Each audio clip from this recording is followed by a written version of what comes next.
नमस्कार मित्रांनो, सुस्वागतम. लग्नानंतर होईलच प्रेम या मालिकेच्या आजच्या भागामध्ये अगदी मनपूर्वक मी तुमचं स्वागत करते. आजच्या भागामध्ये आता जीवा कॅबिनमध्ये असतो. रम्या तेथे येते आणि ती लेटर हातामध्ये घेते. तेव्हा आता लगेच आता जीवा रागाने तिला म्हणतो की ती लेटर दे, ते लेटर तुझं नाही. तेव्हा आता रम्या लगेच त्याला टोमणा मारायला सुरुवात करते की हे बघ जीवा, आता हे बघ ही कॅबिन आहे तर ती तुझी नाही, तर आता मात्र तू येथे नाही बसू शकत, तू इतरांसारखं मात्र क्युबिकल मध्ये बसायचं आहे. तर हे ऐकून आता जीवाला फारच राग येतो, कारण रम्या आता मुद्दाम त्याच्या जखमेवरच्या खपल्या काढत असते. रम्या पुढे म्हणते की हे बघ, या कंपनीमध्ये मात्र केबिन ही कष्टाने आणि सचोटीने मिळावी लागते, ते पार्थने मिळवलेलं आहे. जेव्हा मात्र तू त्या लायक होशील तेव्हा मात्र आता हे बघू. तेव्हा मात्र आता जीवा त्या चिठ्ठीकडे सारखा बघत असतो, कारण त्या चिठ्ठीमध्ये असं लिहिलेलं असते की हे केबिन आता तुझी नाही, तुला मात्र आता इथे कौतुक म्हणून नाही तर शिक्षा म्हणून अगदी ऑफिसमध्ये बोलावलेलं आहे. त्यामुळे तू आता इतरांसारखा आहेस आणि इतर लोकांप्रमाणे तू आता बाहेरच बसायचं आहेस. ऑफिसमध्ये आता अगदी केबिनमध्ये तुला नाही बसता येणार. आता जे काही रम्या आहे तर ते बोलून दाखवते. तेव्हा आता जीवा हे सर्व बघतो आणि त्याला अगदी खूपच राग येतो, पण तरी सुद्धा आता स्वतःची जी चूक झालेली आहे त्यासाठी तो सर्व सहन करतो. त्याच्या डोळ्यामध्ये आता इतकं पाणी असतं, इतकं वाईट त्याला वाटत असते. रम्या म्हणते की तू तुझं आता सामान उचल आणि बाहेर जाऊन बस. आणि विक्रम देशमुख असं त्या चिठ्ठीमध्ये जे काही लिहिलेलं आहे विक्रमने, तर ते रम्या आता वाचून दाखवते आणि आता स्वतः मात्र इतके खुश होते, कारण आता जीवाला जी काही शिक्षा विक्रम मामाने दिलेली आहे तर ते वाचून मात्र आता रम्याला इतका आनंद होतो आणि ती जीवाला आता प्रत्येक गोष्टीची आठवण करून देते आणि परत आता जीवाची अगदी उडवते. म्हणते की अरे रे, कंपनी ओनरचा मुलगा आता इतर एम्प्लॉई सारखा तो बाहेर क्युबिकल मध्ये बसणार तर. आणि हे बघ, अरे जीवा, मामा तुझ्याशी जे काही वागतो ना ते खूप चुकीचं वागतो आणि खूप चुकीचं तुला वागवतो तर. आणि हे बघ, मामाने दिलेली तुला ही वागणूक खरंच मला नाही आवडत रे, आणि खरंच मी कधी हा विचार सुद्धा केला नव्हता. आणि परत सॉरी असं म्हणते. तर जीवा आता तिच्याशी एकही शब्द बोलत नाही. तेव्हा आता जीवाच्या डोळ्यात खूप पाणी येते. रम्या आता बाहेर निघून जाते. तर जीवा आता तेथे केबिन मध्ये त्याने जे आता नंदिनीचा आणि त्याचा फॅमिली फोटो जो ठेवलेला आहे तर तो फोटो तो उचलतो, डोळ्यामधील पाणी पुसतो आणि आता केबिन मधील प्रत्येक आपल्या वस्तू तो घेतो. आपला लॅपटॉप वगैरे घेऊन तो सर्व काही आता बॅग मध्ये ठेवतो. आपल्या नावाची जी काही नेम प्लेट आहे तर ती सुद्धा उचलतो. आता त्याला हे सर्व करताना खूप वाईट वाटतं, डोळ्यामध्ये पाणी असतं, पण तरी सुद्धा आता जीवा हे सर्व सहन करत आपले सामान घेतो आणि जीवा आता बाहेर येतो. त्यानंतर आता पार्थ तिकडे फोनवर ऑफिसमधील एका माणसाशी बोलत असतो. आता तो म्हणतो की मी बरा आहे, परंतु घरच्यांनी अजूनपर्यंत मला ऑफिसला नाही येऊन देत, त्यामुळे आता जो काही मेल आहे तो पाठवून त्या एकदा रम्या मॅडमला विचारा, तिला दाखवा हे सर्व आणि लगेच मात्र जे काही आहे ती प्रोसिजर पूर्ण करा. आणि जीवा ते ऑफिसला पोहोचला का हे सुद्धा तो आता विचारतो. आणि तेवढ्यात मात्र आता पार्थच्या मोबाईलवर आता खारुताई म्हणजे आता ही काव्याची मैत्रिणीचा फोन येत असतो. तेव्हा मात्र आता पार्थ म्हणतो की हिचा फोन आता मला कशाला येत असेल, म्हणून पार्थ तो फोन काही घेत नाही. आणि तेवढ्यात पियू तेथे येते. पियू मात्र आता त्याला काहीतरी चित्र वगैरे दाखवत असते आणि म्हणते की हे बघ, अरे दादा, माझी उद्या स्पर्धा आहे म्हणून मी प्रॅक्टिस करत होते आणि म्हणून तुला दाखवत होते, तर सांग ना कसं दिसते. तेव्हा मात्र आता लगेच पार्थ ते वाचतो की कारे दुरावा कारे आबोला. आता हे अगदी वाचल्यानंतर आता पार्थच्या लक्षात येते. पार्थ लगेच पियूचा कान पकडतो. पियू मात्र आता हसत असते आणि नंतर आता ओरडते आणि आता मात्र पियू मस्त ऍक्टिंग करते. पार्थने फक्त कानाला हात लावलेला असतो आणि बाजूला काढून घेतलेला असतो. आता मात्र पियू म्हणते की अरे अरे दुखत. तेव्हा आता पार्थ म्हणतो की ए दीडशहाने, अगं मी फक्त हात लावला, इतकं दुखतं, इतकी मोठी ऍक्टिंग करतेस का. पुरावा आणि कारे आबोला हे तुम्हालाच का दाखवण्यासाठी आणलं बरं, असे मात्र तो विचारतो. तर पियू म्हणते की हे बघ, अरे मला काही हौस नाही तुला हे दाखवण्याची, कारण मगाशी मात्र मानिनी मामी काम करत होती तेव्हा मात्र तिने हे गाणं लावलं होतं आणि अचानक मात्र ते माझ्या डोक्यामध्ये बसून गेले, म्हणून मी त्याबद्दल प्रॅक्टिस करत होते. तेव्हा आता पार्थ म्हणतो की काय बोलतेस, अगं तू तर खरंच अगदी आता मोठी होत चालली, खूप आगाऊ बोलते बर का पियू तू. तेव्हा आता हो पियू म्हणते, तुम्ही मोठी माणसं आहात ना, ती सुद्धा काही कमी नाहीत, आमच्यापेक्षा तर जास्त भांडतात आणि लगेच कट्टी घेऊन बसतात. तर आता पियूने बरोबर पार्थचे डोळे उघडायला मात्र हा अगदी त्याला सांगितलेलं असते. तर आता पार्थच्या लक्षात येते की नक्की आपण कसं वागतो, आपण सुद्धा चुकीचं वागलो काव्याशी. तेव्हा आता पियू पुन्हा म्हणते की दादा, अरे किती सॅड राहशील तू, पार्थ म्हणतो की अगं पियू, मी कुठे सॅड दिसतो तुला? मी सॅड नाही. तर आता पियू म्हणतं की अरे दादा, किती नाटक करतोस रे तू. अरे मला माहिती आहे की तू काव्य बहिणीची कट्टी घेतली म्हणून, परंतु हे बघ दादा, अरे तू घे ना तिच्याशी बट्टी. हे बघ, तू जर तिच्याशी बट्टी नाही घेतलीस तर मी सुद्धा सॅडच राहील. आणि हे बघ, मी सॅड आहे तर अख्खं घर सुद्धा सॅडच राहणार. मग अख्खं घर सॅड आहे तर मला अजून सुद्धा सॅडच राहावं लागेल. तर अरे मग एवढं सर्व करण्यापेक्षा तू तिच्याशी बट्टी घे बरं. त्यावर आता पार्थ रागवतो. पार्थ म्हणतो की पियू, मोठ्याच्या भांडणामध्ये मात्र लहानांनी पडायचं नसतं. त्यावर आता लगेच पियू म्हणते की एक मिनिट, तुम्ही आता आमच्या लहानांच्या भांडणामध्ये मोठे लोक पडतात, मग ते आम्हाला चालते आणि ते सर्व आम्ही चालून घेतो. मग आता तुम्ही सुद्धा ते चालून घ्यायचं, कळले ना तुला हे सर्व. म्हणून आता पार्थची चांगली पियू कान उघडणी करते. आणि तेवढ्यात पार्थच्या मोबाईलवर पुन्हा फोन येतो. तेव्हा आता पार्थ फोन पाहतो आणि परत खारुताईचा फोन कशाला आला असेल. आणि ही मांजरचीच मैत्रीण आहे. जोपर्यंत ती अगदी तिची मांजर फोन नाही उचलणार तोपर्यंत ती मला फोन करतच राहणार. तर तेव्हा मात्र आता रागाने पार्थ जरा आतमध्ये फोन घेऊन जातो. तर पियू म्हणते की आता काव्य वहिनीचा बोका तिच्यावर जास्तच जरा आज चिडलेला आहे. तर परंतु काही नाही. आणि पार्थ दादा, अरे तुझ्या चेहऱ्यावरचं स्माईल परत कसं आणायचं हे मला चांगलंच माहिती आहे. तर असे आता पियू खुश होत म्हणत असते. त्यानंतर आता इकडे पार्थ बाजूला येतो आणि आता ह्या खारुताईचा फोन घेतो आणि बोला असे म्हणतो. तर आता ही खारुताई म्हणते की अरे आज इतकं बोरिंग. हॅलो, काय हॅलो खारुताई, बोला खारुताई. असं तर तुम्ही काहीच म्हणाला नाहीत. काय जिजू, प्यारचे स्वागत नाही करोगे का आम्हाला? तर पार्थ आता कडक आवाजात विचारतो की काय काम होतं, फोन कशासाठी केलास? आता तिकडून खारुताई विचारते की काय पार्थ जिजू, तुम्ही तर फारच चिडलात ओ. आणि आता पुढे खारुताई म्हणते की अहो, तुमच्या रागाच्या ह्या अगदी प्रखर प्रकाशात मात्र आमचं गोड आणि गोंडस सूर्यफूल जळते हो. तेव्हा आता पार्थ म्हणतो की तुम्ही नक्की काय बडबड करतात? तर आता खारुताई म्हणते अहो, मी तुमच्या बायकोबद्दल, काव्याबद्दल बोलते. आणि हे बघा, तुम्हाला तर माहितीच आहे की काव्य नेहमी जागवते आणि तिच्या बोलण्याने, बडबड केल्याने, चिडण्याने मात्र तुम्हाला तर माहितीच आहे मी कधीही घाबरत नसते. आणि हे बघा, किमान म्हणजे मी सुद्धा तिला घाबरत नाही. तर तुमचं काय बरं? आणि हे बघा, जर तुम्ही चिडलात ना तर कसं आहे की तिची खूप डेंजर अशी सिच्युएशन होते हो. आणि हे बघा, तुम्ही नेहमी आता शांत असतात आणि चेहऱ्यावर अगदी मिस वर्ल्ड सारखी अगदी स्माईल असते, ती पण नेहमीची. त्यामुळे हे बघा, तुम्ही आता आमच्या काव्यावर जे काही रागवलं आहात ना, आणि त्यामुळे आता थोडीशी गडबड झालेली आहे. जिजू, हे बघा, तुम्ही सुद्धा काय हो, माझ्या इतक्या भोळ्या भाबड्या मैत्रिणीवर का रुसलात बरं? तेव्हा आता पार्थ नाराजच असतो. पार्थ म्हणतो की हे बघा खारुताई, तुमच्या जे काही मैत्रीण आहे काव्याने माझ्या रागवण्याचं आणि भोळ्या बाबड्या या नाराजगीचं कारण नसेल सांगितलं तुम्हाला. आणि हे बघा, उलट मी चिडलो आणि माझ्या चिडण्याने मात्र तुमच्या मैत्रिणीवर फरक पडला असता तर त्यांनी मात्र असं वागायला नको होतं. तेव्हा आता ही मैत्रीण म्हणते की बरं, मान्य आहे. आणि हे बघा, तिने तुम्हाला अनेक वेळा सॉरी सुद्धा म्हटलेले आहे. तर आता पार्थ म्हणतो की सॉरी म्हटल्याने प्रॉब्लेम सुटतो का? अगोदर मात्र हर्ट करायचं आणि नंतर सॉरी म्हणायचं आणि समोरच्याने मात्र माफ केलं पाहिजे अशी अपेक्षा सुद्धा ठेवायची का? त्यावर आता लगेच ही मैत्रीण म्हणते की नाही हो, अगदी तसं नाही, परंतु तुम्ही जे काही तिच्यावर रागावलेत आणि जे काही झाले त्याबद्दल खरंच तिला खूप गिल्ट वाटते की तुम्हाला तिने काही सांगितले नाही म्हणून. आणि हे बघा जिजू, लक्षात घ्या, तिचं सॉरी खरंच खूप मनापासून आहे हो. आणि त्यात म्हणजे तुम्ही तिच्यावर रागावला म्हणून तिच्या बोलण्यातला आणि अगदी वागण्यातला जो उत्साह आहे ना, तो पूर्णपणे निघून गेलेला आहे. तर आणि हे बघा, आय नो, आणि खरं तर तुमची सुद्धा तीच अवस्था असेल. तर परंतु काव्याबद्दल मात्र एक ऑब्झर्व केलेला आहे. तर ती ज्या व्यक्तीला जीव लावते आणि त्या व्यक्तीला तिच्यामुळे जर हर्ट झालं तर ती मात्र स्वतःला सुद्धा हरून बसते. आणि काय आहे जिजू, तुम्हाला माहिती आहे का, खरं तर मी तुमच्या नवरा बायकोच्या भांडणात पडलेच नसते, कारण तुमच्या असं रागवण्यामुळे तिचं अभ्यासातील लक्ष उडालेलं आहे. तर आता हे ऐकल्यानंतर पार्थला आता वाईट वाटतं, स्वतःची चूक समजते, कारण काव्याचा अभ्यासावर परिणाम नकोय मग असे तो ठरवतो. आणि आता मात्र तो विचारतो, काय बोलतात तुम्ही, सिरियसली हे सर्व?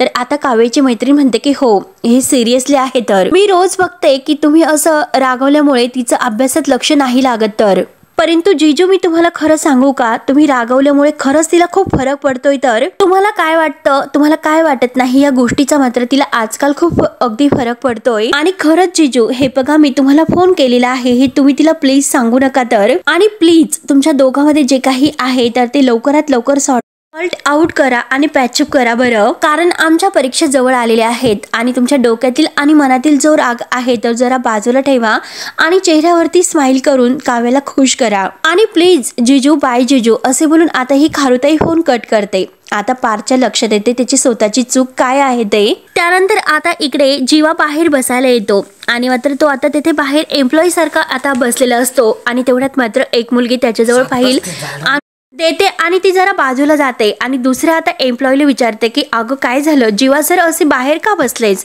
आणि तेवढ्यात मात्र आशिष आहे तर तो त्यांच्याजवळ येतो आणि त्या मुलींना म्हणत असतो की कारण जीवा सरांना मात्र आता शिक्षा झालेली आहे तर आणि ते ऑफिसमध्ये शिक्षा भोगायला आले तर अगं तू त्यांच्याकडे बघितलं नाहीस का, कॅबिन वगैरे काहीच नाही त्यांना मात्र असंच आपल्या सोबत बसवलं गेलं आहे. तेव्हा आता ती मुलगी आशिषला म्हणते की हे बघ आशिष अरे जरा काहीतरी रिस्पेक्ट धर त्यांची, असं का बोलतस तू त्यांना. आता ती दुसरी मुलगी म्हणते की कशाबद्दल त्यांचा रिस्पेक्ट करायचा, असं कोणतं कर्तृत्व त्यांनी गाजवलेलं आहे म्हणून आपण त्यांचा रिस्पेक्ट करायचा. तेव्हा आता तो आशिष म्हणत असतो की हे बघ तुला काय सांगू त्यांनी काय केलं हे तुला माहिती नाही. जीवा मात्र आता एक एक शब्द ऐकत असतो आणि आता जीवाला खूपच भयंकर राग येत असतो कारण आशिष जे काही बोलून जातो जीवाच्या खूप जिव्हारी लागलेलं असतं.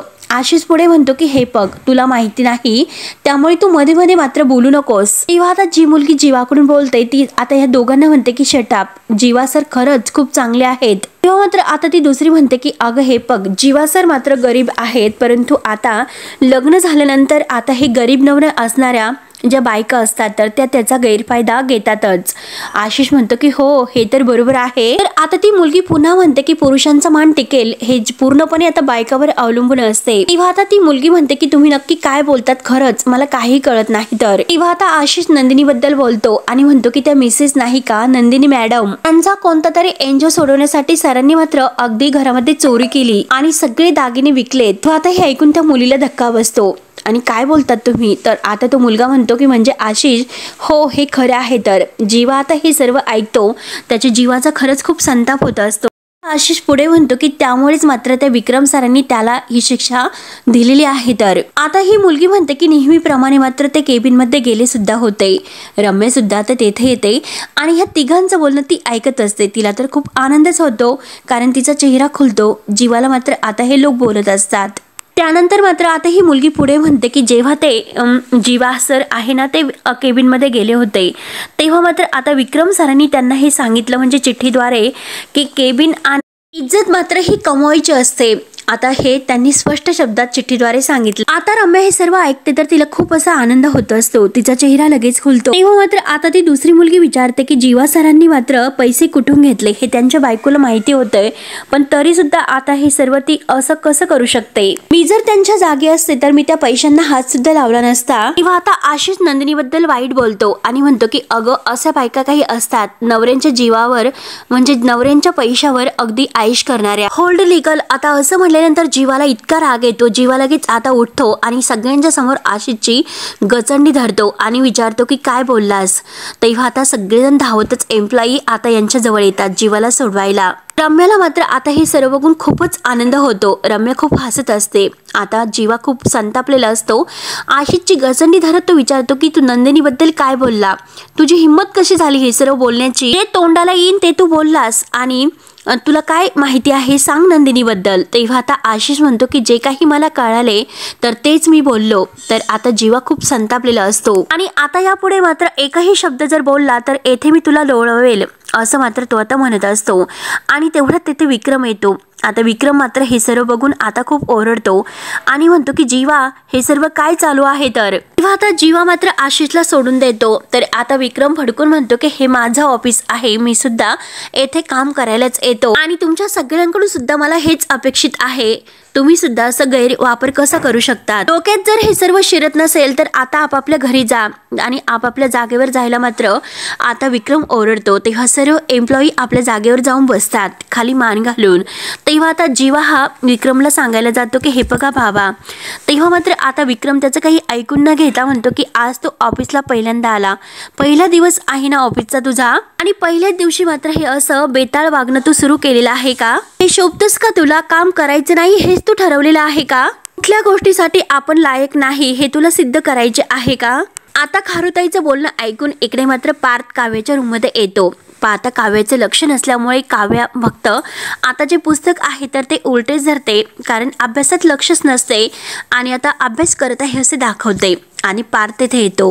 पार्थ मात्र आता जे पुस्तक उलट आहे त्याच्या लक्षात येते आणि तो लगेच काव्याला म्हणतो, आता मात्र उलटं पुस्तक धरून तुम्हाला अभ्यास करायचा आहे तर. म्हणून ते पुस्तक आता तो स्वतःच्या हातात घेतो आणि ते उलट आहे असं काव्याला दाखवतो. काव्याला म्हणतो की पुस्तक उलट आहे किंवा सुलट आहे हे सुद्धा माहिती नाही आणि म्हणतात की मी अभ्यास करते म्हणून. आणि अभ्यास नीट व्यवस्थित सुरू आहे का असे तो विचारतो, तर काव्या फक्त मान डोलावते. पार्थिला म्हणतो की नंदी बैलासारखी मान डोलावू नका, जे काही उत्तर मी तुम्हाला विचारतो त्याचं तोंडाने उत्तर द्या. काव्या फक्त चालू आहे असे खाली मान घालून म्हणते. तर आता पार्थ म्हणतो की हो चालू आहे म्हणतात.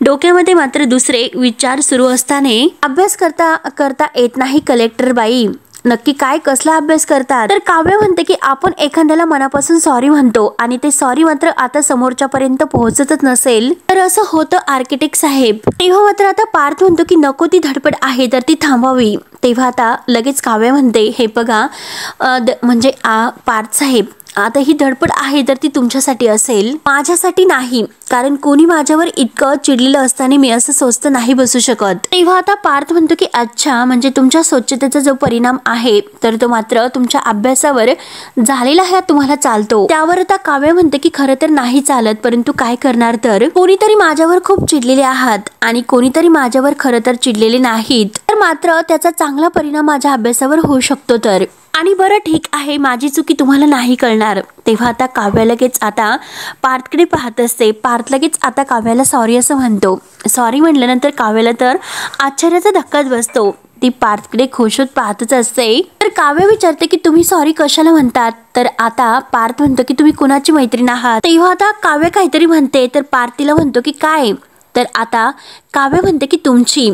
पार्थ विचारतो की तुम्ही माझी मैत्रीण आहात का. आणि हे बघा, जर तुम्ही माझी मैत्रीण असाल तर मात्र तुमची चूक आहे तर ती माझी सुद्धा चूकच झाली असेल, मग माझ्या चुकीला मी सुद्धा सॉरीच म्हणणार. तर काव्याला आता खूप हसू येतं. ती पार्थकडे हसून पाहत असते. इतकी खुश आता काव्य होते. तेव्हा काव्य म्हणते की अहो हे बघा तुम्ही मला किती त्रास देतात. पार्थ म्हणतो की त्रास देण्यासाठी सुरुवात कोणी केली तर. आणि हे बघा तुम्हाला इतका चांगला मित्र मिळाला असताना सुद्धा अशी लपाछपी कोणी करते का.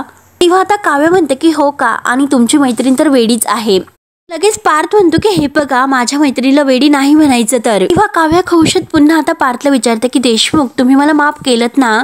तेव्हा पार्थ मात्र आता मुद्दाम काव्याला छळण्यासाठी आता चेहरा वगैरे थोडासा वाकडा करतो आणि परत आता स्माइल करत म्हणतो की केलं. तेव्हा आता काव्य खुश होते आणि म्हणते की हे बघा खरंच तुम्ही मला खूप छळता हो, आणि हे बघा देशमुख खरंच सॉरी बर का, आणि मला तुमच्याशी नाही बोलायला जमलं असे मात्र आता काव्य आपली चूक पुन्हा कबूल करते आणि परत मी असं नाही करणार असे बोलून ती पुन्हा पार्थला सॉरी म्हणते. तेव्हा आता पार्थ म्हणतो की ठीक आहे, जे झाले ते झाले, आता मात्र अभ्यासावर तुम्ही फोकस करा कारण तुमच्या लवकरच परीक्षा आहे. तर तेव्हा आता काव्य विचारते की तुम्हाला सर्व कसं माहिती बरं, आमच्या परीक्षा आहे तर. तुमच्या त्या खारुताई मैत्रिणी सांगितले. तेव्हा आता लगेच काव्य म्हणते की अच्छा, माझ्या मैत्रिणीचा फोन आला होता म्हणून तुम्ही माझ्याशी बोलायला आला तर, त्यामुळे आता काही गरज नाही, राहून द्या. तेव्हा आता पार्थ हसतो. पार्थ म्हणतो की हे बरं आहे, जेव्हा मी बोलत नव्हतो तेव्हा मात्र तुम्ही माझ्यावर ओरडायच्यात आणि आता मी तुमच्याबरोबर बोलायला आलो तरी सुद्धा तुम्ही ओरडताल का. तेव्हा लगेच आता काव्य म्हणते की हो ओरडणार, कारण तो माझा हक्क आहे, मी ओरडणार. आणि हे बघा देशमुख, अहो मी तुमच्यावर ओरडणार नाही तर कोण ओरडणार बरं.